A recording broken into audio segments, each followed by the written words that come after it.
இப்போ கடாயில் 2 table spoon எண்ணெய் ஊற்றிக்கலாம்.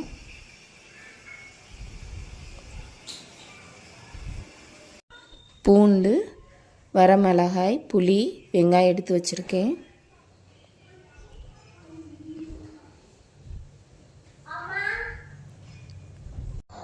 எண்ணெய் காஞ்சிருச்சு. வெங்காயத்தை நம்ம போட்டுக்கலாம்.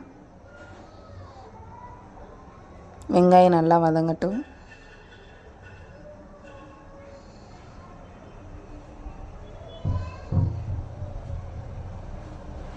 நல்லா வதங்கிருச்சு.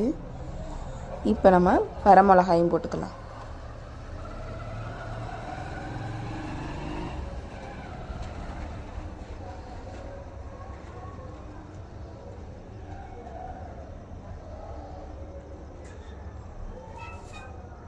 வரமிளகா வதங்கிருச்சு. பூண்டையும் போட்டுக்கலாம்.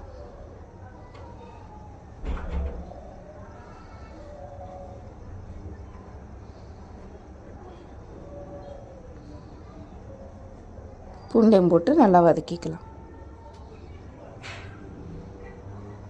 அடுத்து புளியையும் போட்டுக்கிறோம். போட்டுட்டு நல்லா வதக்கிக்கோங்க. இப்போ நம்ம அதை அரைச்சி எடுத்துகிட்டு வந்துட்டேன். வதக்கிட்டு அரைச்சிட்டு எடுத்துகிட்டு வந்துட்டேன்.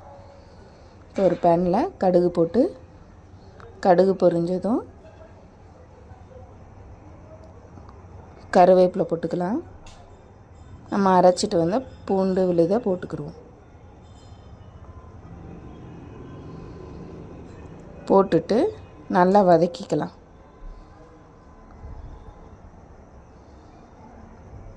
எண்ணெய் பிரிகிற அளவுக்கு வதங்கிட்டுச்சு. இப்போ நம்மளுக்கு தேவையான அளவு உப்பு போட்டுக்கலாம்.